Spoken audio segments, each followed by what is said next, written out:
Some towns are just towns, places with a main street, a high school, a local diner where the coffee is always a little burnt. But other towns are different. They have a history that runs deeper, darker.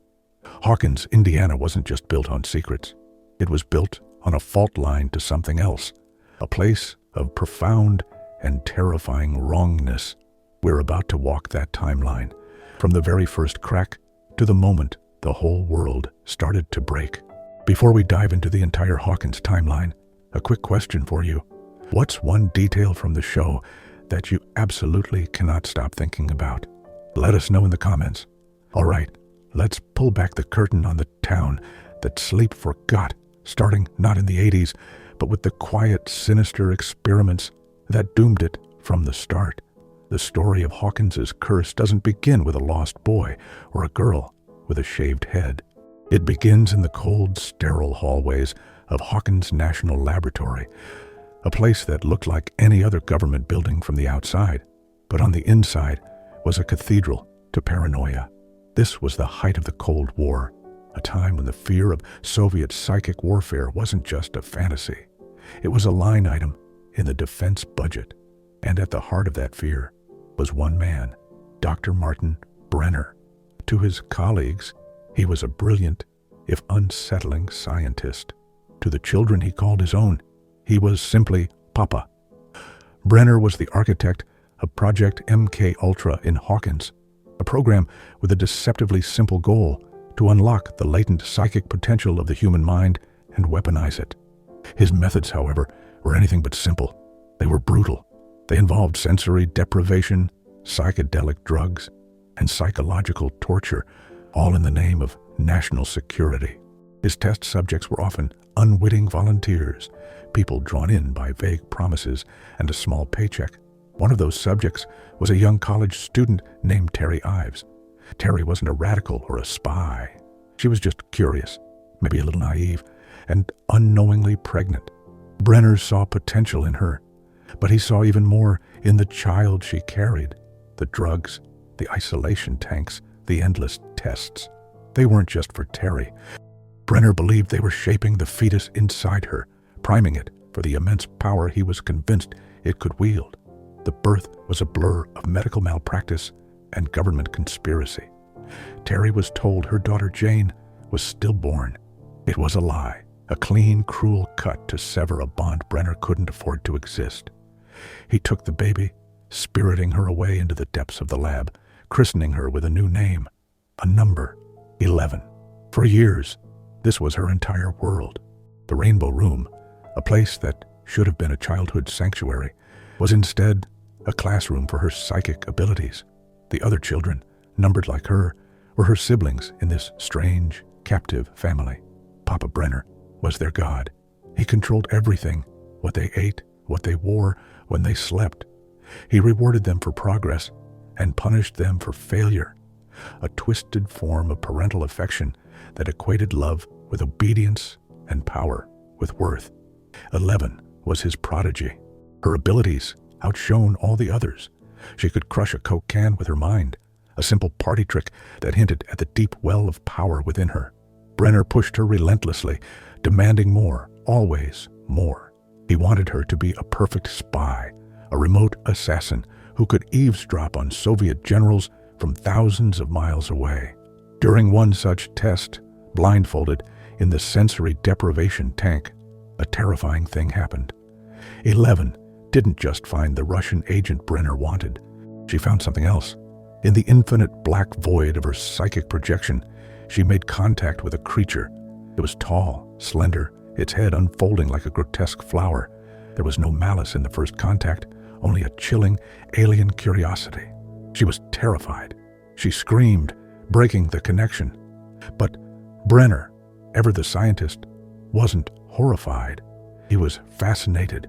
What was this creature? Where did it come from? Could it be weaponized too? He ignored 11's fear, her desperate, unspoken pleas to stop. He forced her back into the tank, ordering her to make contact again. He had to see it. He had to understand it. This single hubristic decision was the beginning of the end. In that moment, forcing a terrified, super-powered child to touch a thing from a dimension man was never meant to know. Martin Brenner didn't just open a line of communication. He opened a door, a tear in the fabric of reality, a wound between our world and a place of decay and darkness, a dimension later known as the Upside Down. The creature, the Demogorgon, was no longer just a psychic echo. It now had a physical gateway into Hawkins. The lab was thrown into chaos.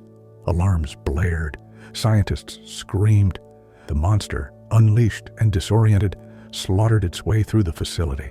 And in the middle of it all, 11, small and terrified, used the pandemonium to do the one thing she'd never been allowed to do. She ran. She escaped the sterile white prison of the lab and stumbled out into the real world for the first time. A world she didn't understand. A ghost in a hospital gown, haunted by the monster she had unwittingly set free. The origin of Hawkins's nightmare wasn't an accident. It was the result of one man's ambition and the exploitation of a child, a chain of events that culminated in a gate being torn open, a gate that would swallow a young boy and plunge the entire town into a darkness from which it would never truly recover. November the 6th, 1983. For most of Hawkins, it was just another Sunday night. The air was crisp with the promise of winter, and the biggest concern for most families was getting the kids to bed on time for school the next day. In the basement of the Wheeler house, however, a campaign of epic proportions was reaching its climax. Mike Wheeler, Will Byers, Lucas Sinclair, and Dustin Henderson were deep in the world of Dungeons and Dragons. For 10 hours, they had been heroes, battling their way through a fantasy realm. Mike, as the dungeon master, set the scene. The campaign's villain, the Demogorgon, had appeared. The tension was real, the fate of their characters hanging on the roll of a die. Lucas argued for a fireball spell. Dustin insisted on a protection spell. It was the kind of argument friends have, passionate and meaningless in the grand scheme of things. Will, ever the strategist, wanted to cast fireball too, but the roll was bad. The campaign ended in ambiguity, the monster's fate unknown. It was a mirror, a perfect, unintentional prophecy for the horror that was about to unfold. Mrs. Wheeler's call to end the game echoed down the stairs, and the boys packed up, grumbling. They cycled off into the night, promising to finish the campaign soon. Lucas peeled off first, then Dustin. Soon, it was just Will Byers, pedaling down a dark, lonely road, the beam of his bike light cutting a small, nervous path through the woods. That's when it happened. The light flickered, then died completely, and in the sudden, oppressive darkness, he saw it. A figure, silhouetted and unnaturally tall, standing in the middle of the road. It wasn't human. A primal fear, cold and sharp, seized him. He swerved, his bike tumbling into a ditch, and he scrambled to his feet, running for his life. He didn't run for the road. He ran for the woods, for the perceived safety of his home, which he knew was just through the trees. He burst through the back door of his house, fumbling with the chain lock, his breath coming in ragged gasps. The house was empty. His mom, Joyce, was working a late shift, and his brother Jonathan was out. He was alone. The family dog, Chester, began to bark frantically at the door. Will grabbed the phone, his fingers trembling as he tried to dial 911. The line was dead, filled with a strange, guttural static. Through the window, he could see the distorted shape of the creature moving outside. He ran to the shed in the backyard, a place of refuge where he and Jonathan had built a fort. He grabbed the .22 rifle they kept there, loading a single bullet, his hands shaking so violently he could barely manage it. He pointed the rifle at the door, his heart hammering against his ribs. The shed was suddenly illuminated by a single, bare light bulb hanging from the ceiling. It glowed with an impossible, otherworldly brightness. The sound of the lock on the shed door unlatching by itself was the last thing he heard in our world. And then he was gone. The next morning, the chaos began slowly, like a rising tide. Joyce Byers woke up to an empty house. Will wasn't in his bed. It was strange, but not yet alarming. Maybe he'd stayed at the Wheelers. She called, but Karen Wheeler confirmed he'd left the night before. The first real spike of panic hit. She called the school. He wasn't there. At the same time, Mike, Lucas, and Dustin were in class, staring at Will's empty seat, a silent testament to his absence. They knew something was wrong. Will wasn't the type to skip school. After a day of frantic calls and dead ends, Joyce went to the police station. Chief Jim Hopper, a man buried in his own grief and cynicism, was initially dismissive. A kid goes missing. It happens. He'll turn up. But Joyce's frantic energy, her absolute certainty that this was not just a case of a kid running away, began to chip away at his hardened exterior. He promised to look. That evening, Hopper and his officers found Will's bike abandoned by the side of the road near the woods that bordered the Hawkins lab. The search began in earnest. Volunteers with flashlights fanned out, their voices calling Will's name, echoing through the trees. For Mike, Lucas, and Dustin, waiting wasn't an option. They were Will's best friends. They felt a responsibility that the adults couldn't possibly understand. That night, armed with flashlights, binoculars, and a fierce loyalty, they snuck out to conduct their own search to find their lost party member. The catalyst wasn't just a missing child. It was a fragmentation of reality. It was a mother's intuition screaming that something unnatural had happened. It was a police chief forced to confront a mystery that defied all logical explanation. And it was a trio of young boys who, in their search for a friend, were about to stumble upon a monster, a conspiracy, and a girl who held the key to it all. The rain-slicked woods of Hawkins became the stage for a collision of two worlds. On one side, you had three boys on a mission, fueled by friendship and a shared love for fantasy that was about to become terrifyingly real. Mike, the de facto leader, felt a profound guilt. The D&D game, the Demogorgon, it felt like he had somehow conjured this nightmare. Lucas, the pragmatist, was focused and skeptical, armed with his wrist rocket slingshot and a tactical mindset. Dustin, the mediator and tech geek, was the heart of the group, trying to keep the peace while his scientific curiosity buzzed. Their search was amateurish, but heartfelt. They were following the path where Will's bike was found, their flashlight beams cutting nervously through the dense, dripping foliage. The woods at night were already scary, but now they felt actively hostile, as if the trees themselves were watching. It was in these woods that they found her. 11. She was huddled, shivering in a thin hospital gown, her head shaved, her eyes wide with a terror that went beyond being lost.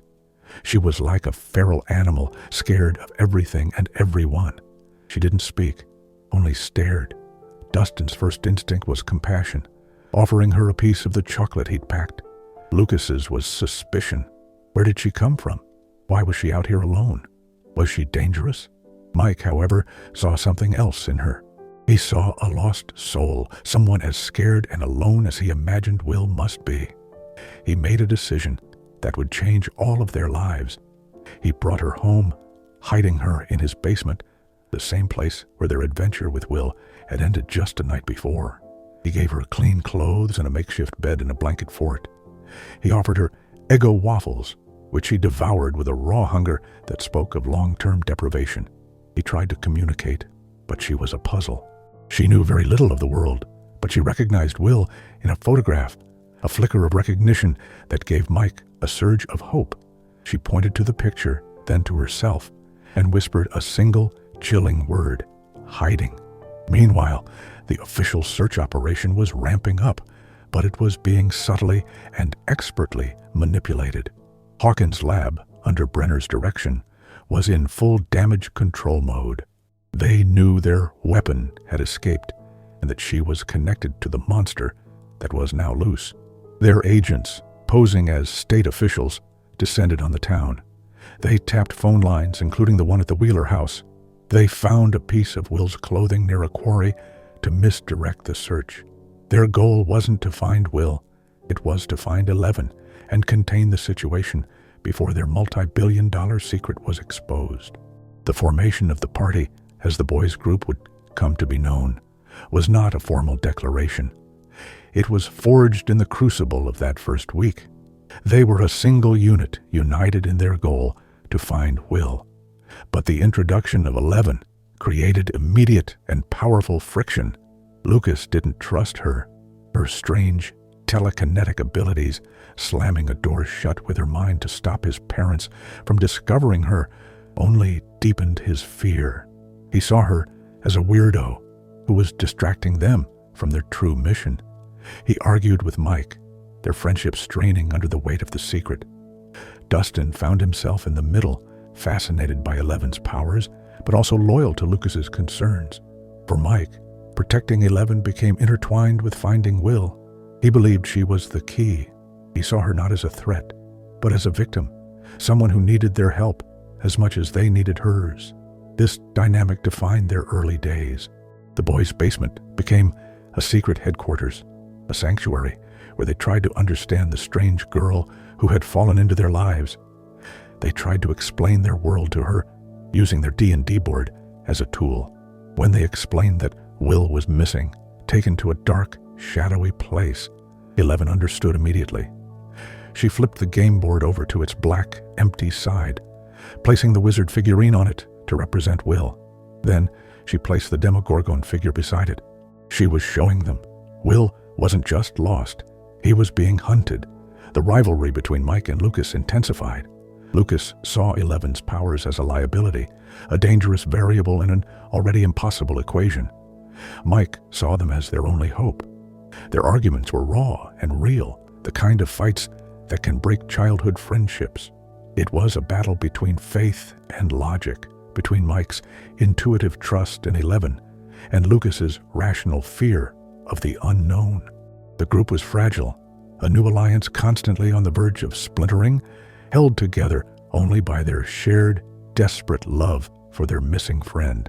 The tension that had been simmering in Hawkins for a week was about to boil over. The first major conflict wasn't a single, clean battle, but a chaotic, multi-front war fought by fractured groups who were only just beginning to understand the scale of the enemy. It all began with a body pulled from the water at the local quarry, identified as Will Byers. The news shattered the town. Joyce collapsed, refusing to believe it. Jonathan was consumed by a mixture of grief and guilt. But in the Wheeler basement, Mike refused to accept it. He confronted 11, screaming at her, accusing her of lying. He had believed in her, and now it seemed that hope was a cruel joke. In her distress, 11 did something extraordinary. She reached out with her mind, hijacking the signal on Mike's walkie-talkie. Through the static, a faint, ethereal sound emerged. It was Will, singing his favorite song, "Should I Stay or Should I Go?" It was proof. He was alive, trapped somewhere, and the body was a fake. This singular event reforged the party. Lucas, witnessing this miracle, finally started to believe. The group was united again, their mission clearer than ever. They had to get 11 to a place where her powers could be amplified, so she could properly find Will. Their plan led them to the school's AV club and the Heathkit ham radio, a machine powerful enough to be their psychic amplifier. Meanwhile, Joyce Byers was on her own, terrifying journey of discovery. She wasn't grieving, she was fighting. She knew her son was alive.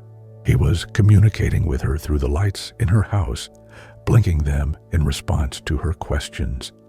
She strung up Christmas lights all over her living room, painting letters on the wall beneath them, creating a crude but effective Ouija board to talk to her son trapped in another dimension.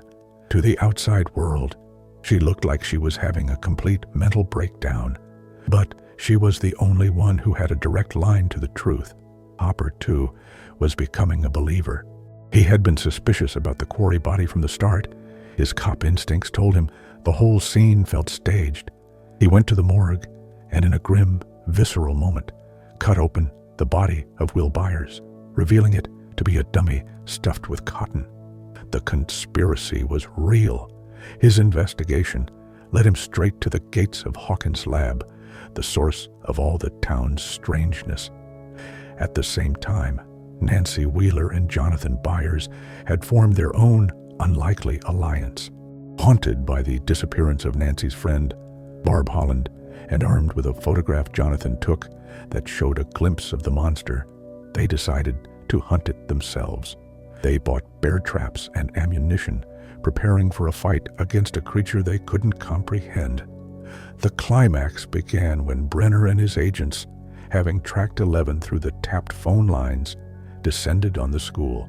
The kids made a desperate escape on their bikes, leading to a now iconic chase.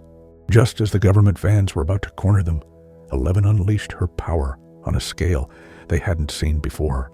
With a primal scream, she flipped an entire van over their heads, clearing a path.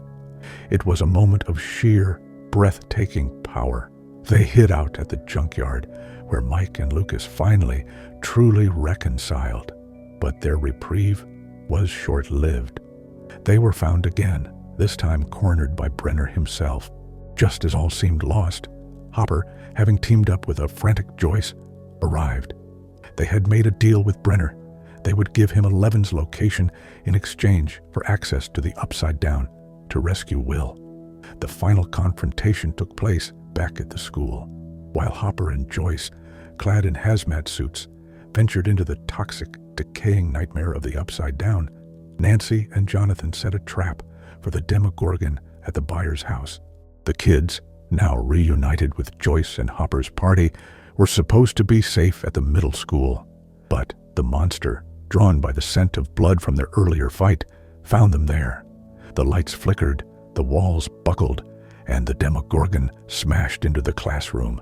It was a scene of pure terror. It cornered the boys, its head opening to reveal its lamprey-like mouth. In that final moment, 11 stepped forward. She faced the monster that had haunted her, the creature she had unleashed. With tears streaming down her face, she looked back at Mike, silently saying goodbye. She raised her hand, pinning the Demogorgon against the wall, and, with a final, agonizing scream, she unleashed the full, untamed force of her power. The monster disintegrated into a cloud of black ash, and so did 11. She was gone. The aftermath was a strange, fractured piece. Hopper and Joyce found Will in the Upside Down. A grotesque tendril snaked down his throat and brought him back to our world. He was alive, but not unscathed. The Byers family was reunited, but haunted. Nancy and Steve got back together, a return to a normalcy that now felt hollow and fragile. The final scene showed the boys, a month later, back in the Wheeler basement, finishing their Dungeons & Dragons campaign. They had defeated the Thessal Hydra. They were heroes. But, as Will was picked up by his brother, he excused himself to the bathroom, where he coughed up a black, slug-like creature into the sink. For a fleeting second, his vision flickered, and the bathroom transformed into the decaying hellscape of the Upside Down. He was back, but he had brought a piece of that other world back with him. The gate had been closed, but the door was still unlocked. The year following the vanishing of Will Byers and the sacrifice of 11 was a quiet, creeping horror. On the surface, Hawkins was attempting to stitch itself back together to pretend the nightmare had been nothing more than a bad dream. A tragic but explainable series of events involving a lab leak and a lost boy. But for those who had been in the trenches, the trauma was a living thing, a shadow that clung to their every waking moment. This was the Lost Era, a period of psychological rebuilding where every character was trapped in their own private Upside Down. Will Byers was the epicenter of this lingering dread. He was physically present, back with his friends and family, but he was profoundly changed. He suffered from what everyone called PTSD, but it was something more sinister. He would experience episodes, sudden flashes where the world around him would dissolve, replaced by the blood-red sky and floating spores of the Upside Down. He saw a new monster there, a colossal spider-like entity that towered over the landscape, a being of pure malevolence that would come to be known as the Mind Flayer. These weren't just flashbacks, they were visions. He was a spy in a foreign land, and he didn't even know it. Joyce, ever the fiercely protective mother, watched him with a hawk's eye, her own trauma manifesting as hypervigilance. She was dating Bob Newby, a kind, wonderfully nerdy manager from the local Radio Shack. He was a symbol of the normalcy she craved, a safe harbor in the storm of her life. But every time Will had an episode, every time he described the shadow monster, the fear would come rushing back. She was terrified of losing him all over again. The party was also fractured. The glue that held them together, the shared mission, was gone. Mike was adrift in a sea of grief. He spent every single night in his basement fort, calling for 11 on his supercom, his voice a lonely, hopeful plea sent out into the static. His friends tried to reach him, but he was inconsolable. The loss of Elle had hollowed him out, leaving him irritable and isolated. Dustin and Lucas, meanwhile, found themselves in a new kind of conflict. Their attention had shifted to the new girl at school, Maxine Mayfield, or Max.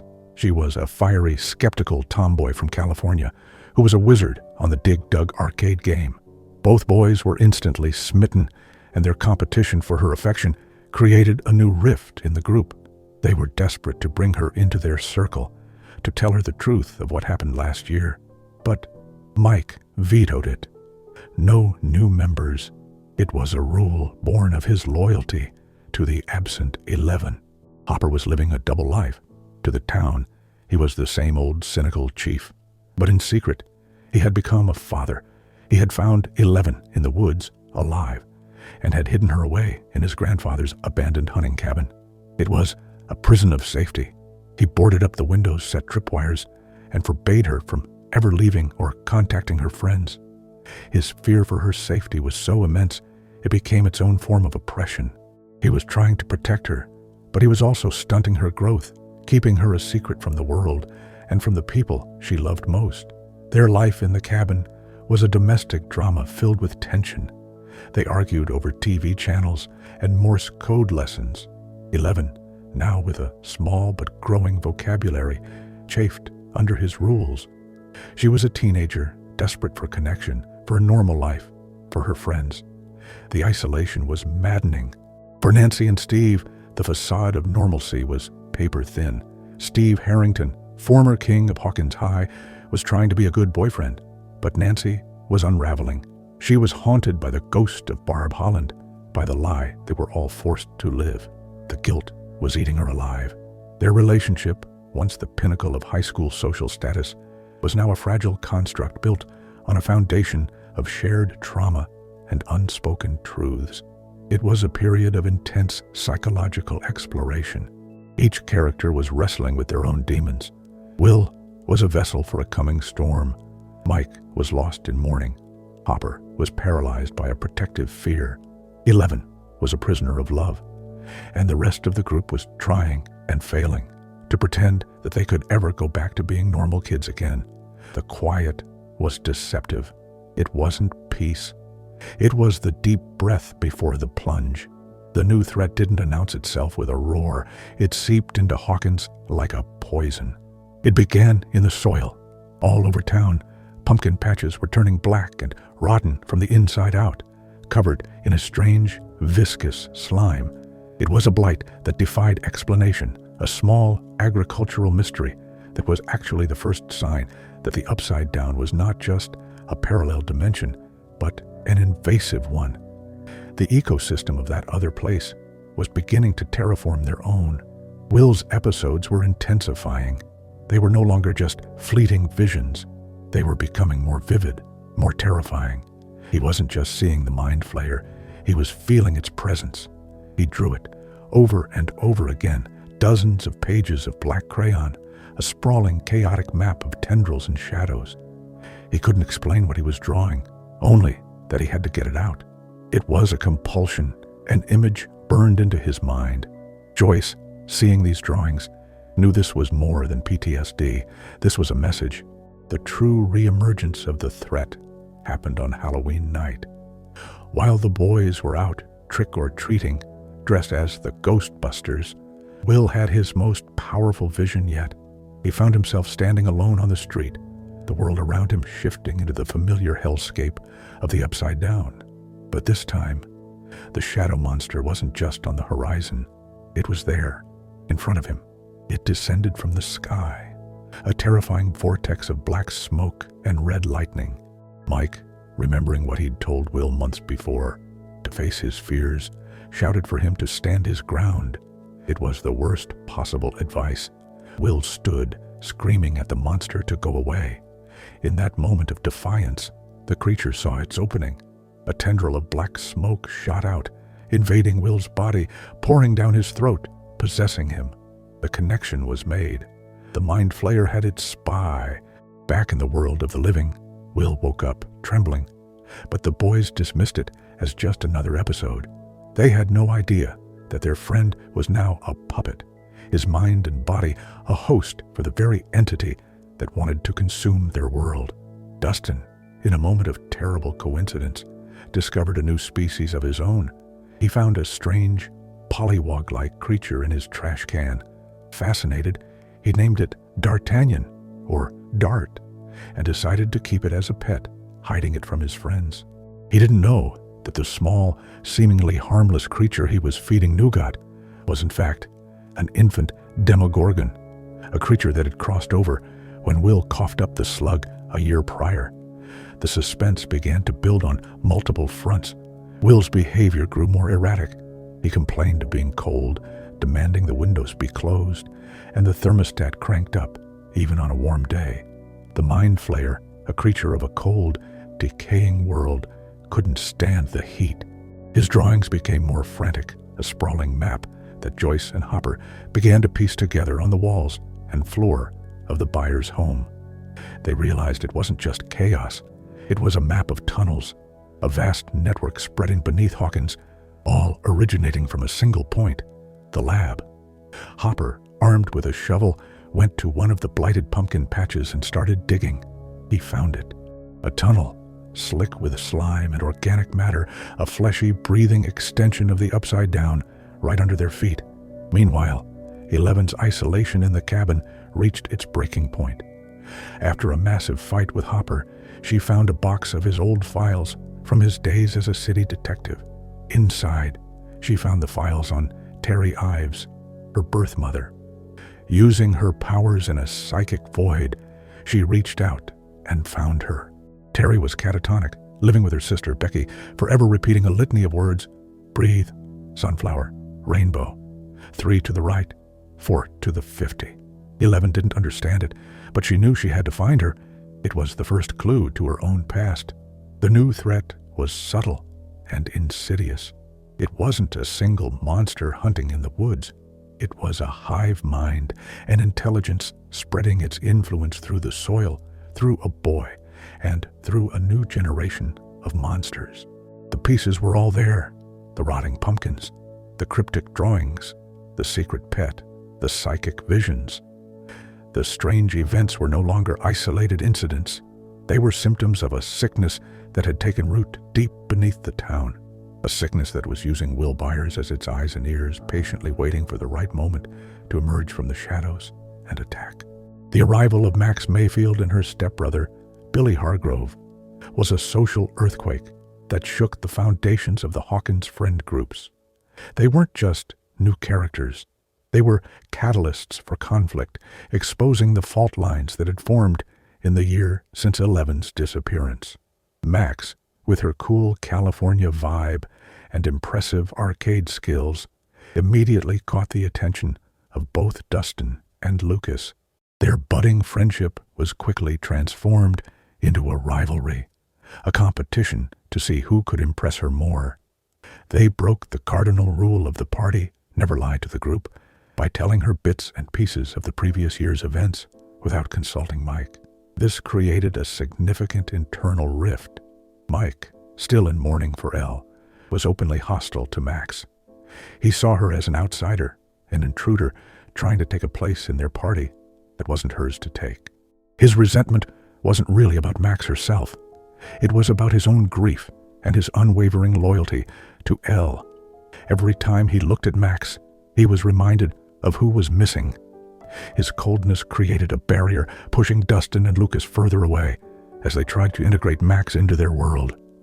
The arguments were constant.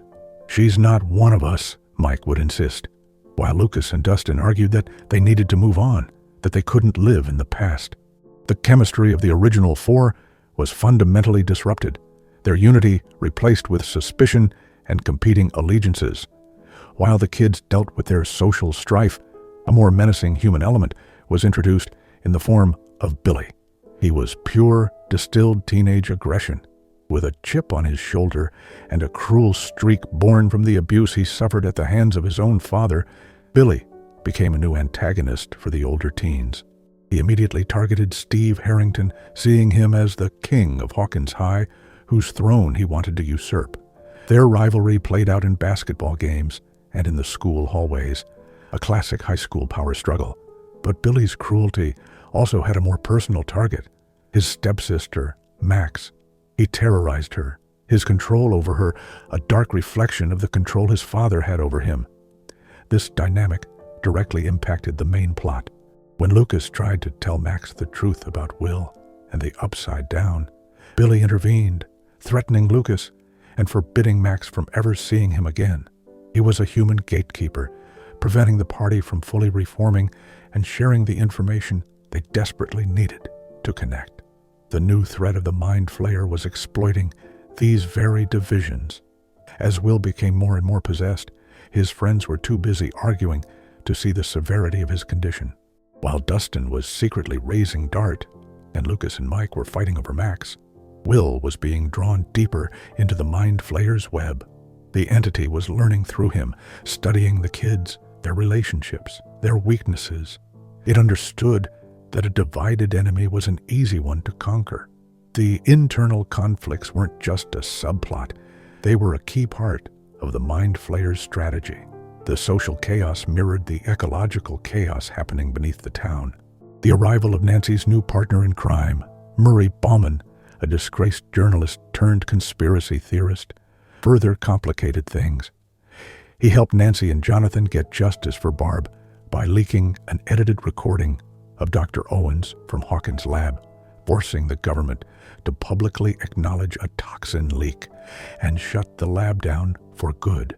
But their quest for justice took them out of Hawkins at a critical time, leaving the others to face the growing physical threat without them. The new order in Hawkins was one of disarray. The party was broken. Steve had been dethroned by Billy and was adrift after Nancy drunkenly confessed their relationship was a sham. 11 was on a personal journey, having run away from Hopper's cabin to find her mother and subsequently her sister, another survivor of Brenner's experiments. Everyone was scattered, pursuing their own goals, nursing their own grudges, and blinded by their own internal conflicts. It was the perfect storm. The heroes were at their most vulnerable, their most divided, just as the Mind Flayer, through its network of tunnels and its growing army of demo dogs, was preparing to make its first major move. The turning point came with a catastrophic miscalculation. Joyce, Hopper, Mike, and Bob had managed to rescue Will from the lab after he had a violent, seizure-like reaction to scientists burning a section of the tunnels. They brought him back to the Byers house, the place where it all began. But they didn't bring back Will. They brought back the Mind Flayer's spy. Will, now fully possessed, was sitting at the kitchen table, seemingly catatonic. But he was awake. He was watching. He was listening. The group, desperately trying to get through to the real Will, realized he could communicate through Morse code, tapping out a message with his finger. C-L-O-S-E-G-A-T-E. It was a simple, direct instruction from the part of Will that was still fighting back. It was also a trap. As they discussed their plan, unaware that the Mind Flayer was hearing every word, Will was secretly tapping out another message on the wooden table, a message for the hive mind. H-E-R-E. The moment was chilling. The camera focused on the phone ringing on the wall, a seemingly innocuous detail. But when Mike reached to answer it, he triggered the trap. The ringing phone was the signal. It was the X on the treasure map for the Mind Flayer's army. Across town, the demo dogs, which had been gathering and multiplying in the tunnels, heard the summons. They burst from the ground, a pack of screeching quadrupedal monsters, and began running in a single, unified direction toward the Byers house. The scene became a minute-by-minute chronicle of escalating terror. The lights flickered violently. The group heard the creatures approaching, a sound like a stampede of nightmares. They looked out the window and saw them, a swarm of them, converging on the house from all directions. Panic set in. Hopper started grabbing guns, shouting orders. Bob, the Radio Shack manager, looked at the flimsy wooden walls and knew they wouldn't hold. The windows shattered as the first demo dogs launched themselves through, snarling and snapping. It was a full-blown siege. They were trapped, surrounded, and hopelessly outgunned. The tactical failure was immediate and absolute. They had led the enemy right to their doorstep. They had confided in Will, believing they were talking to their friend, when in fact they were feeding intelligence directly to the enemy commander. The Mind Flayer had used their love for Will against them, turning their greatest strength, their compassion, into their most critical vulnerability. The fight inside the house was desperate and brutal. Hopper fired his rifle, the blasts echoing in the small space. Jonathan swung a fire poker. Nancy aimed her pistol with trembling hands. They were fighting a losing battle, bodies piling up against the barricaded doors, the creatures relentless in their assault. They were about to be overrun when a sudden, deafening silence fell. The creatures stopped their attack. One of the demo dogs, which had been about to pounce on Hopper, was thrown back violently, its body crumpling. It was dead. Then another and another. The lock on the front door, chained and barricaded, suddenly unlatched and slid open. Standing in the doorway, silhouetted against the night, was 11. She was back. Her hair was slicked back, her eyes lined with dark makeup, dressed in black. She looked different, harder, but it was her. With a single, almost dismissive flick of her wrist, she slammed the door shut, her presence immediately turning the tide of the battle. Her return was a moment of pure, unadulterated shock and relief, a deus ex machina in the truest sense. But it didn't erase the catastrophic failure that had led to this moment. The siege at the Byers house was a brutal lesson. It taught them that they weren't just fighting monsters. They were fighting an intelligence, a strategic mind that could outwit them, manipulate them, and set traps for them. They learned that the enemy was not just in the tunnels beneath their feet, but also inside their friend, looking out through his eyes. The event was a crucible that burned away their internal divisions and reforged them into a single, unified fighting force. But the cost of that unity was a terrifying revelation about the true nature of their enemy. In the rogues gallery of Hawkins heroes, Bob Newby was an unlikely addition. He wasn't a brooding chief of police or a telekinetic wunderkind. He was Bob Newby, founder of the Hawkins Middle AV Club, manager of the local Radio Shack, and a man whose greatest passions were brain teasers, Kenny Rogers, and Joyce Byers. He was, by all accounts, wonderfully, beautifully ordinary. And that's what made his transformation from goofy boyfriend to bona fide hero so profound and so utterly heartbreaking. His fall, or rather, his ultimate sacrifice, was a testament to the idea that courage isn't about the absence of fear, but about acting in spite of it. Bob was introduced as a symbol of the normal life Joyce so desperately wanted. He was stable, kind, and completely unaware of the supernatural chaos that defined her recent past. He gave the Byers family a sense of grounding. He was the one who deciphered Will's frantic scribbles, not as a map of tunnels, but as a map of Hawkins itself, a critical piece of the puzzle. His intelligence was his superpower. He was Bob the Brain, and he was proud of it. His first real brush with the horror came during the siege at the Byers house. He was terrified, utterly out of his element, amidst the gunfire and snarling monsters. Yet, he didn't freeze. He helped barricade the doors, his mind racing, trying to find a logical solution to an illogical problem. His defining moment came after 11's return, when the group found themselves trapped inside the now locked-down Hawkins lab. The Mind Flayer, through Will, had cut the power, unleashing the pack of demo dogs within the facility. They were surrounded, with no way to override the security systems and escape. This was Bob's moment to shine. The lab's computer system was written in BASIC, an old programming language he knew like the back of his hand. As Hopper, Joyce, and the kids watched on a grainy security monitor, Bob volunteered for what was essentially a suicide mission. Run to the breaker room, restore the power, and manually override the door locks from a nearby office. His internal monologue must have been a storm of terror. He was just a guy from Radio Shack. He wasn't a soldier. He wasn't a hero. He was just a man in love with a woman and her kids, and he saw a way he could help them. He looked at Joyce, and in his eyes, you could see the choice being made. The external pressure was immense. Every second he wasted, the demo dogs were getting closer to finding the others. He had to navigate the labyrinthine corridors of the lab alone, armed with nothing but his intellect and a flashlight. The tension was almost unbearable. He made it to the breaker room, successfully rebooting the system. The lights flickered back on. He then made it to the office, his fingers flying across the keyboard, overriding the locks one by one. For a moment, it seemed like he was going to make it. He had done it. He was a hero. He had a clear path to the exit where Hopper was waiting for him. But in his relief, he made a single, fatal mistake. He paused, a triumphant smile on his face, and holstered the gun Hopper had given him. He had dropped his guard. That's when the demo dogs appeared. He ran, sprinting down the final hallway toward the lobby. The others were there, watching in horror, screaming for him to run. He was so close. He was just feet away from Joyce.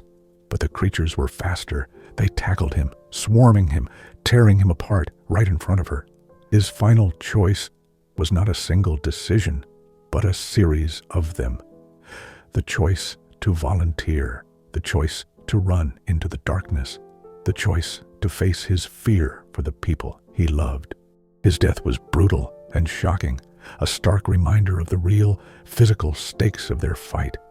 He wasn't a main character with plot armor.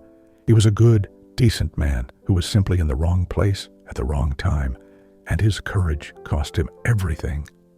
Bob Newby's legacy was one of quiet, unassuming heroism. He proved that you don't need superpowers to be a hero. Sometimes, all you need is a big heart, a brilliant mind, and the courage to do the right thing, no matter how scared you are. His death galvanized the group, fueling their resolve to end this nightmare once and for all, but it left a scar on Joyce's heart, another loved one lost to the darkness that haunted her family. The summer of 1985 was supposed to be a renaissance for Hawkins. The Starcourt Mall had arrived, a neon-drenched temple of consumerism that promised to revitalize the town's sleepy downtown. It was a symbol of progress, of modernity, a place for kids to hang out, see a movie, and eat at the food court. But beneath the polished floors and trendy storefronts, a new, insidious threat was taking root, one that shifted the conflict from a supernatural horror to a geopolitical thriller. The new antagonist wasn't a monster from another dimension, at least not directly. It was the Soviet Union. A secret, heavily armed contingent of Russian scientists and soldiers had built a massive, clandestine base deep beneath the Starcourt Mall. Their mission was a direct consequence of the events at Hawkins' lab. They had detected the energy signature of the gate opening and closing, and, in their own Cold War paranoia, were determined to replicate the experiment and weaponize the Upside Down for themselves.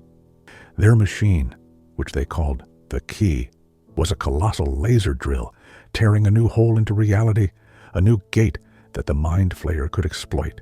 This introduced a completely new dynamic.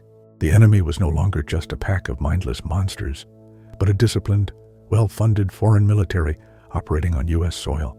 The stakes were no longer just about saving a town. They were about preventing an international catastrophe. Into this new world stepped a new protagonist, one who would become instrumental in uncovering the plot. Robin Buckley. Robin worked alongside Steve Harrington at the Scoops Ahoy ice cream parlor in the mall. She was sharp, witty, and fluent in multiple languages, with a sarcastic exterior that masked a keen intelligence. Initially, she was just Steve's foil, mocking his failed attempts to pick up girls and complaining about their shared ridiculous sailor-themed uniforms. Their relationship was purely platonic and adversarial, a constant back and forth of clever insults. Robin was inadvertently drawn into the mystery when Dustin, fresh from science camp and beaming with pride over his new ham radio tower, Cerebro, intercepted a coded Russian transmission. He brought the recording to Steve, hoping his friend could help him crack it. Steve, completely out of his depth, was about to dismiss it when Robin, bored and intrigued, offered to help. This was the moment she crossed the threshold from a background character to a key player. Her knack for languages and patterns allowed her to do what Dustin and Steve couldn't. She cracked the code. She realized the message wasn't just gibberish. It was a coded message corresponding to locations within the mall itself. The week is long. The silver cat feeds when blue and yellow meet in the west. It was a riddle that led them to realize the Russians were using mall deliveries to smuggle in supplies for their underground operation.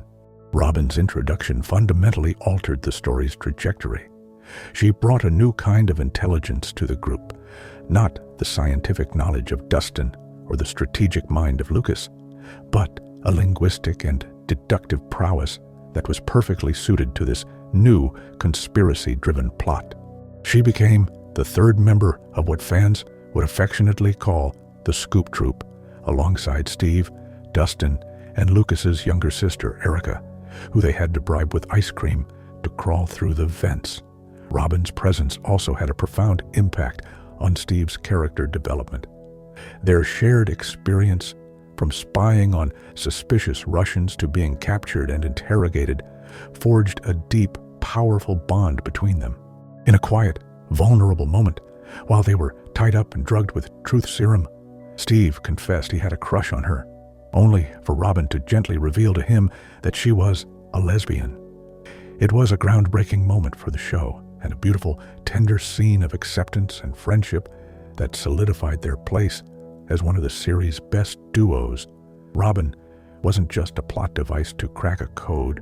She was a fully realized character whose skills, personality, and personal journey became integral to the season's narrative.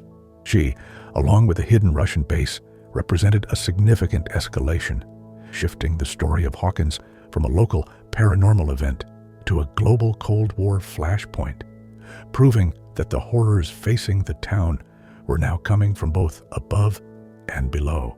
The Battle of Starcourt was a sprawling, chaotic conflict fought on two fronts, one against a monstrous physical manifestation of the Mind Flayer, and the other against a secret Russian army. The stakes had never been higher. The Mind Flayer had evolved its methodology. Instead of possessing a single host, it was now creating an army of the flayed, consuming people and rats, melting them down and absorbing their biomass to construct a gigantic, grotesque creature of flesh and bone. This new monster was a physical anchor for the Mind Flayer's consciousness, a towering horror that roamed the halls of the mall. Meanwhile, deep underground, the Russians were trying to reopen the gate, an act that would give the Mind Flayer permanent, unfettered access to our world. The heroes were forced to adapt, splitting into three distinct teams, each with a critical role to play. The Scoop Troop, Steve, Robin, Dustin, and Erica, were the spies. Having been captured, drugged, and then rescued by Eleven and the others, they now possessed crucial intelligence about the underground base and the Russian key. Their mission, formulated by Dustin, was to use his radio tower, Cerebro, to guide another team to the location of the key. They would be the eyes in the sky. The Griswold family, Hopper, Joyce, and Murray Bauman, were the demolition crew. Having escaped the base after interrogating a Russian scientist named Alexei, who they had kidnapped, they knew that the only way to stop the key was to destroy it.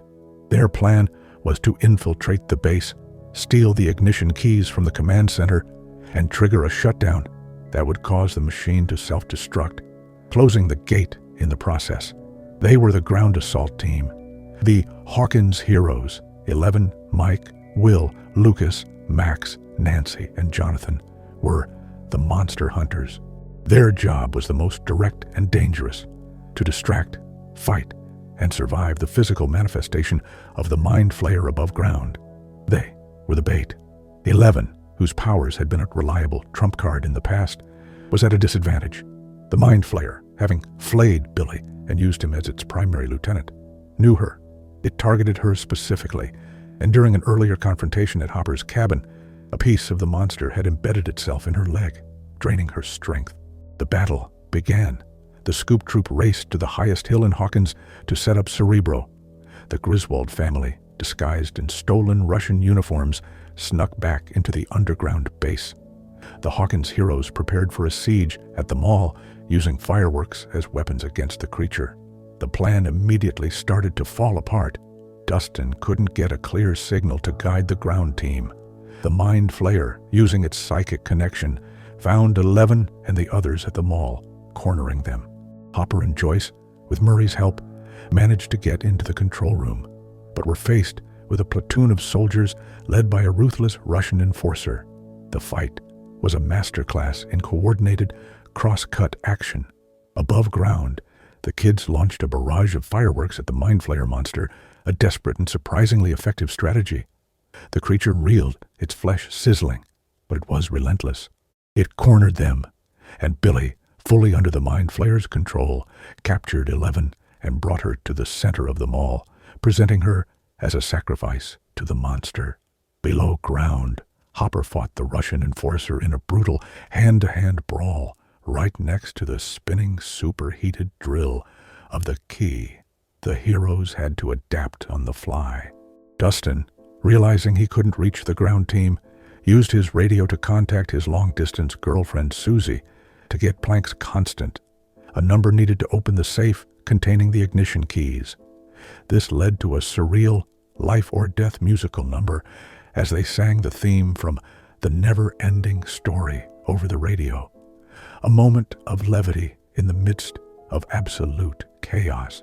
The climax was a perfect storm of action and emotion, a battle for the soul of Hawkins fought with fireworks, fists, and a duet, proving that to face an escalated threat, the heroes had to be more resourceful, more coordinated, and more willing to risk it all than ever before.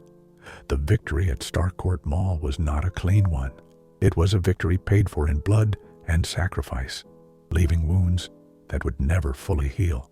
The final moments of the battle were a devastating crescendo of heroism and loss, centered on two figures who had, until that point, stood on opposite sides of the moral spectrum: Billy Hargrove and Jim Hopper. Billy, who had spent the entire season as the mind flayer's monstrous and violent puppet, had one last flicker of humanity left inside him. As he held a weakened 11 down, ready to let the mind flayer kill her, 11 used the last of her strength not to fight him, but to reach him. She didn't use her powers, she used her memory. Tapping into the psychic connection between them, she reminded him of a memory he had shown her, a beautiful, sun-drenched day on a California beach with his mother. She described the sound of the waves, the feel of the sand. For a single, critical moment, that memory broke through the mind flayer's control. The real Billy, the scared kid beneath the layers of rage and abuse, resurfaced. He looked at the towering flesh monster preparing to strike 11, and he made a choice. He stood up, turned around, and placed himself between the monster and the girl he was supposed to kill. He screamed in defiance as the mind flayer's tendrils pierced his body again and again, sacrificing himself to buy the other's precious seconds. His redemption was as violent and brutal as his life had been, but it was redemption nonetheless. He died in Max's arms, apologizing, his final act one of pure, selfless courage. At the exact same time, deep beneath the mall, Hopper was facing his own final choice. He had defeated the Russian enforcer, throwing him into the spinning energy of the key, but the machine was now in meltdown. Joyce was at the control panel, her hands on the two keys needed to shut it down, but Hopper was trapped on the other side of a blast shield, right next to the machine. There was no time for him to get back to safety. They shared a look across the room, a silent, heartbreaking conversation. In that single glance, years of unspoken feelings of shared trauma and burgeoning love passed between them. Joyce, her face a mask of anguish, knew what she had to do. Hopper gave her a small, sad smile and a nod. It was his permission. It was his goodbye. With tears streaming down her face, Joyce turned the keys. The machine exploded in a massive surge of energy, disintegrating everything in the room with it, including, it seemed, Jim Hopper. The gate was closed. The Mind Flayer's connection was severed. Above ground, the flesh monster collapsed into a pile of lifeless gore. The immediate aftermath was a scene of shock and profound grief. Max sobbed over her brother's body. Mike held a powerless 11. But the most devastating moment came when Joyce, having climbed out of the bunker with Murray, looked for Hopper, her face a desperate question. Murray could only shake his head. 11, seeing Joyce's face, understood immediately. Her own grief from losing her father figure erupted in a raw, painful cry. The loss was twofold and devastating. Billy's sacrifice was tragic and redemptive, the end of a tortured soul finding peace in his final moments. But Hopper's was a gaping wound. He was the town's protector, 11's father, Joyce's hope for a future. His apparent death was a foundational loss, ripping the heart out of the group. The battle was won, but the cost was astronomical. They had stopped the Russians and closed the gate, but they had lost their chief, their father, and their friend. The victory felt hollow, a Pyrrhic triumph that underscored the brutal reality of their war. Every win came at a price, and some prices were almost too high to bear. The dust from the Battle of Starcourt settled, but it didn't bring peace. It brought a quiet, aching sorrow that permeated every corner of Hawkins. The official story, cooked up by Dr. Owens and the U.S. government, was a tragic fire at the mall. It was a neat, plausible lie that covered up the Russian invasion and the supernatural horror. But for our heroes, the emotional fallout was real and inescapable. The immediate consequence was the fracturing of their family. The Byers family, which now included a grieving and powerless 11, made the difficult decision to follow through on their plan to leave Hawkins. The town held too many ghosts, too much pain. The Byers' house, once a home, had become a war room, a hospital, and a tomb. It was time for a fresh start, somewhere far away from the fault line of the Upside Down. The packing process was a montage of heartbreak. Jonathan and Nancy faced the reality of a long-distance relationship, a fragile promise in the face of an uncertain future. Will, finally free from the Mind Flayer's influence, looked around his empty room, a place of both childhood joy and profound terror. The most gut-wrenching moment came from 11. While packing Hopper's things, Joyce found the heartfelt, handwritten speech he had prepared for his heart-to-heart talk with Elle and Mike. She gave the letter to 11, who read it alone in her empty room. Hopper's words, read in his own voiceover, were a father's clumsy but beautiful attempt to talk about growing up, about change, about his love for her. I want you to feel safe. I want you to feel like this place is your home. The letter was his final gift, a posthumous embrace that left 11 and the audience sobbing. It was a confirmation of the bond they shared and a brutal reminder of what she had just lost. The goodbyes were just as painful. The party, the core unit that had faced down every threat together, was being split apart. Mike and 11's farewell was filled with teenage angst and a first real declaration of love, overshadowed by the fact that she was leaving and had lost the powers that had once defined her. The final scene of the Byers' moving truck pulling away from the house was devastating. The remaining friends watched them go, a silent, somber group standing on the curb. The camera pulled back, showing the empty space where the Byers' house used to be in their lives. The core group was broken, scattered by grief and geography. The loss of Hopper sent ripples through the entire community, but it hit 11 the hardest.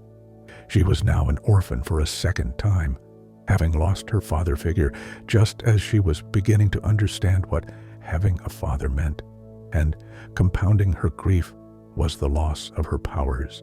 The piece of the mind flayer monster that had embedded itself in her leg seemed to have severed her connection to her abilities. She tried to crush a Coke can with her mind, a simple trick she had mastered as a child, but nothing happened. She was, for the first time since she was a baby, normal, and she was terrified. The psychological fallout was a state of collective mourning. The victory at Starcourt wasn't a moment of celebration. It was a moment of survival that led directly to a painful dissolution. The morale of the group was at an all-time low. Their leader and protector was gone. Their powerhouse was powerless.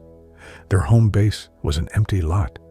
They were entering a new chapter, not as a unified party of heroes, but as a scattered collection of grieving friends, unsure of what the future held, or if they would ever be whole again. The months following the departure of the Byers family were a study in dislocation. The once inseparable group was now split across the country, each dealing with their new reality in isolation. In Lenora Hills, California, life for 11 and Will was a unique kind of hell. High school. 11, now going by Jane Hopper, was no longer a secret weapon. She was just a weird, quiet girl who didn't fit in. Without her powers, she was vulnerable, a target for bullies led by the cruel and popular Angela. Her diorama for a class project, a recreation of Hopper's cabin, was her attempt to honor her past, but to her classmates, it was just more proof of how strange she was. She lied in her letters to Mike, painting a picture of a happy, popular life, a stark contrast to the daily misery she was actually enduring. Will, too, was struggling, but his pain was quieter. He was trying to reconnect with his old friends through art and Dungeons and Dragons, but he felt a growing distance, especially from Mike, whose attention was entirely focused on 11.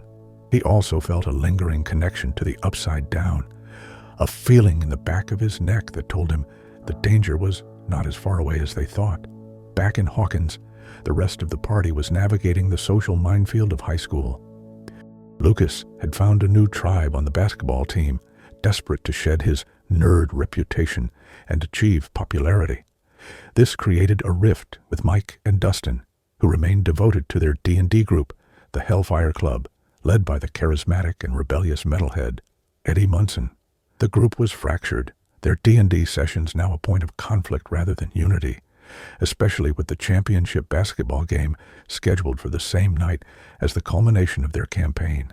The preparation for what would become the final push began not with a plan, but with a new, horrifying mystery.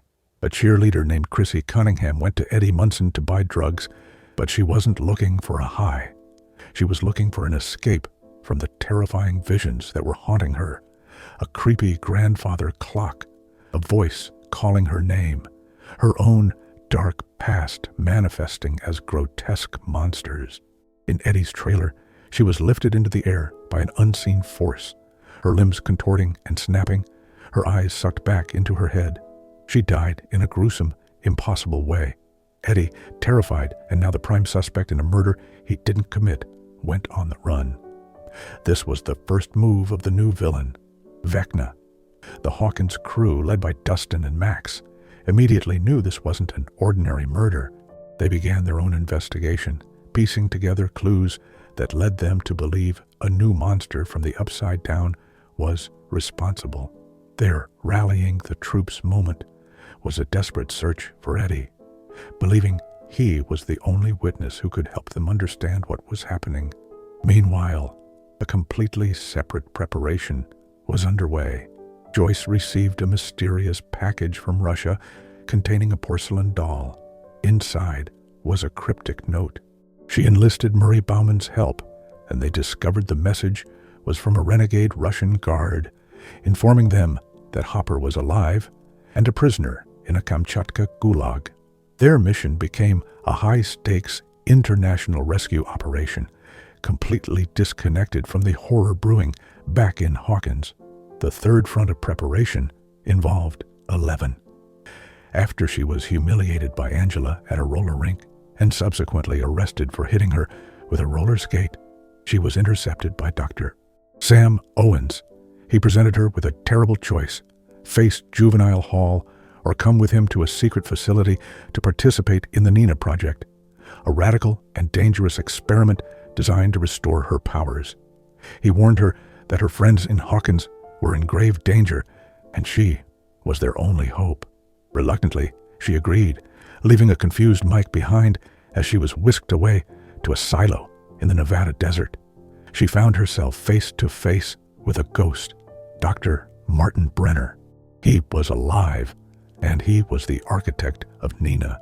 The project was essentially a sensory deprivation tank on steroids, designed to force her to relive her repressed memories of her time in the lab, specifically the massacre that she believed she had committed.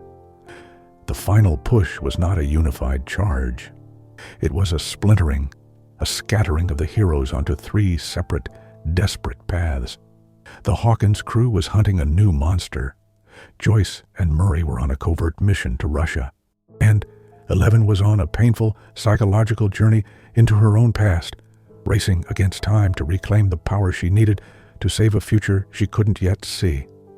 The final confrontation against Vecna was the most complex and audacious battle the Hawkins heroes had ever conceived. It was a 4-phase, multi-dimensional assault, a plan so crazy it could only have been cooked up by a group of teenage Dungeons and Dragons enthusiasts. Each front was a critical piece of the puzzle, a symphony of chaos, where one group's actions directly impacted the others. In Hawkins, the plan was audacious. Phase 1, the bait. Max, who had been targeted by Vecna and had narrowly escaped his clutches once before with the help of Kate Bush's running up that hill, volunteered to be the lure. She would turn off her music, allowing Vecna to enter her mind, creating a psychic battleground. Phase 2, the killers. Steve, Nancy, and Robin would use the Watergate portal at the bottom of Lover's Lake to enter the Upside Down. Their mission was to find Vecna's physical body, which they knew would be vulnerable while he was psychically attacking Max, and kill him with Molotov cocktails and a sawed-off shotgun. Phase 3, the Protector. Lucas and Erica were tasked with staying with Max's physical body in the murder house, the Creole mansion, ready to revive her the moment the attack was over. Phase 4, the Distraction. Dustin and Eddie would also enter the Upside Down, setting up an amplifier and an electric guitar in Eddie's trailer to lure the swarm of demobats away from Vecna's lair, clearing a path for the kill team. Simultaneously, on the other side of the world in the Russian Gulag, Hopper, Joyce, and Murray had their own part to play. Having learned that the creatures of the Upside Down were part of a hive mind, their plan was to fight the Demogorgon and demo dogs held captive in the prison. Their theory was that by damaging a piece of the hive mind in Russia, they would weaken Vecna in Hawkins, giving their friends a fighting chance. And in the Nevada desert, 11 had her own role, one she hadn't planned for.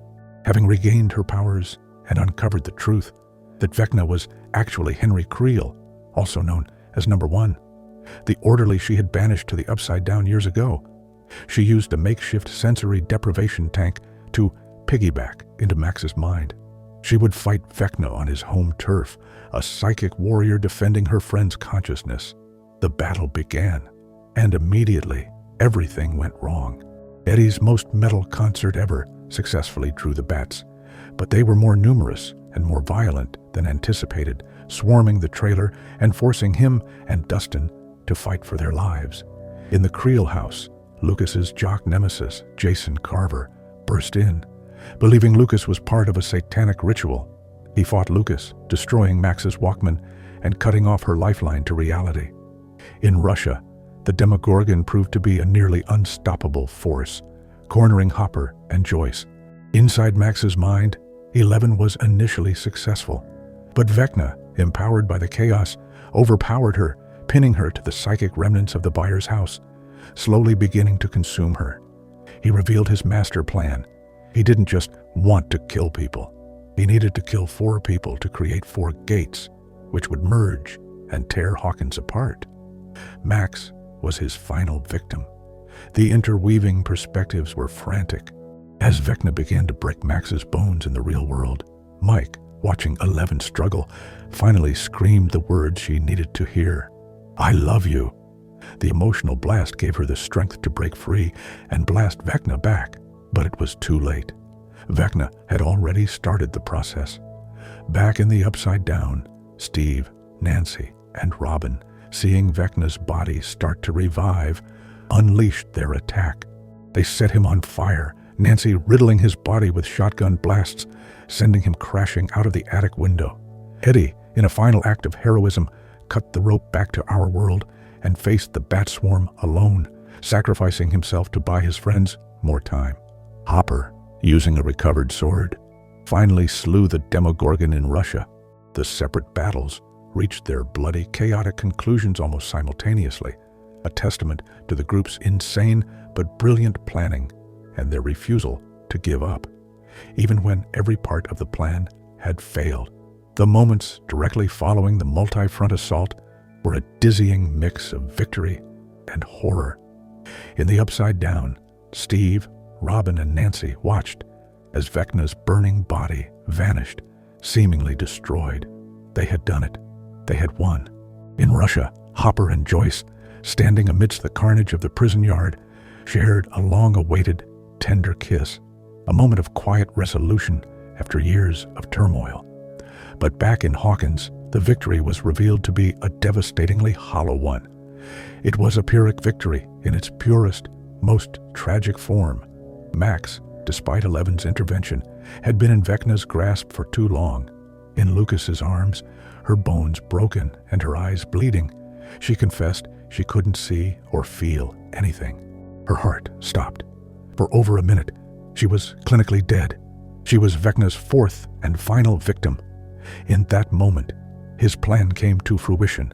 As Lucas sobbed over her body, the ground began to shake violently. The grandfather clock in the Creel house chimed 4 times, and the house began to split apart. All over Hawkins, the other 3 gate locations, the site of Chrissy's death in Eddie's trailer park, the Watergate on Lover's Lake, and the Creel house, erupted.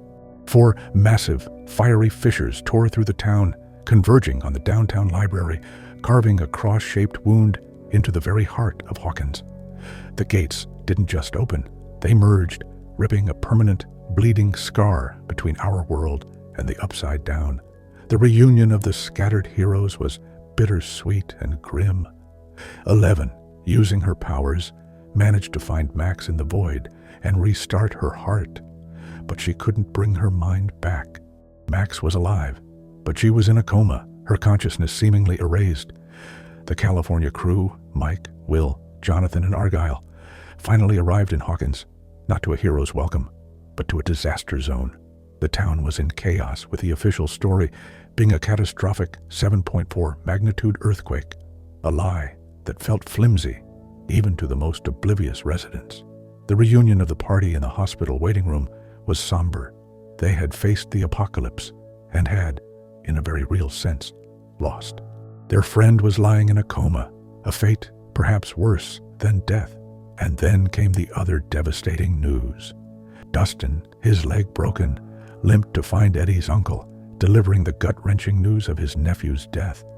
He handed him Eddie's guitar pick, a small token of a life lost. He tearfully explained that Eddie hadn't run, that he had died a hero, fighting for a town that hated him. The immediate aftermath wasn't about celebrating survival. It was about counting the dead and the wounded. The resolution wasn't a clean victory, but a messy, heartbreaking stalemate. They had stopped Vecna from immediately destroying the world, but they had failed to prevent his ultimate goal. The wall between the dimensions was gone. The monster was wounded, but not defeated. And the cost of their partial victory was the mind of one of their best friends and the life of another, a hero who would be remembered by the world as a villain.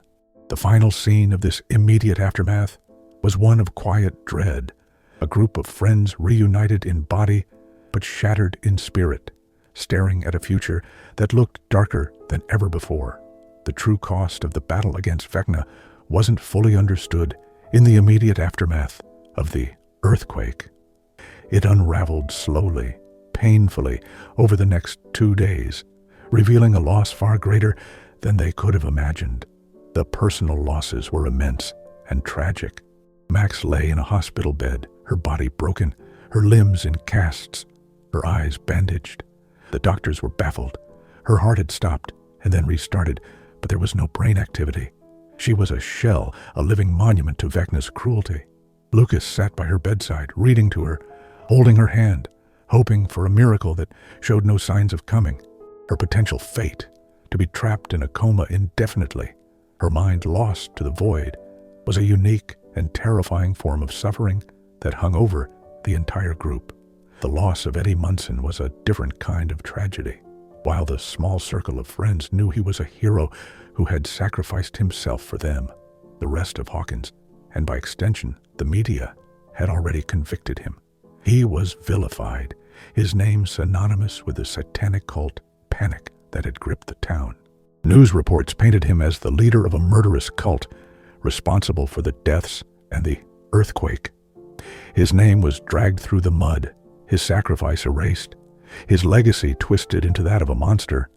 The Hellfire Club t-shirt, once a symbol of nerdy rebellion, was now seen as the uniform of a devil-worshipping killer. This vilification was a deep, psychic wound for Dustin, who had to bear the weight of the truth alone, unable to clear his friend's name without exposing the even more terrifying reality of the Upside Down. The wider consequences for the town of Hawkins were apocalyptic. The government's earthquake cover-up was holding, but barely. The town was declared a disaster zone. People were evacuating in droves, their homes destroyed, their lives upended. A relief center was set up at the high school, a place filled with cots, lost-looking families, and missing person posters. The physical landscape of Hawkins was irrevocably scarred. The four gates had created a massive zone of decay and death that spread out from the town center. Grass and trees turned black and withered upon contact with the fissures. The ground was toxic, a dead land where the laws of our world no longer applied. But the most terrifying cost was the revelation that the Upside Down was no longer just a parallel dimension. It was bleeding through. The final scenes of the season explored this creeping horror. The characters noticed a strange, ash-like particle falling from the sky, a spore that was not of this world. It coated everything in a fine, gray dust. They drove to a clearing overlooking the town and saw the full extent of the damage. A massive, swirling cloud of red lightning hung over the rift, a storm that was not meteorological, but dimensional. The Upside Down was superimposing itself onto Hawkins. The true cost, they realized, wasn't just the lives lost or the town damaged. The true cost was that they had failed to contain the threat. For years, their fight had been about closing gates, about pushing the darkness back into its own world. Now, the gate was a permanent, gaping wound, and the darkness was pouring out. The war was no longer being fought in secret, in the shadows. It was here, in the open, for all to see. The fight for Hawkins was over. The fight for the world was about to begin. The new status quo in Hawkins was not a return to any kind of normalcy, but the establishment of an eerie, terrifying new reality. 2 days after the earthquake, the town was a shadow of its former self, a community holding its breath on the edge of the apocalypse. The long-term legacy of their battle was written in the sky and etched on the faces of the survivors. The characters, finally reunited after their separate, harrowing journeys, stood together on a hill, looking out at what their home had become. The view was like a painting from a nightmare. The sky was a permanent, angry red, choked with black clouds and pierced by flashes of red lightning. The air was thick with the falling spores of the upside down, a gentle, silent snowfall of dimensional decay that coated everything. The line between their world and the other had been erased. This wasn't just a gate. It was a full-scale invasion, an occupation. The impact on the characters was profound and permanent. They were no longer just a group of friends.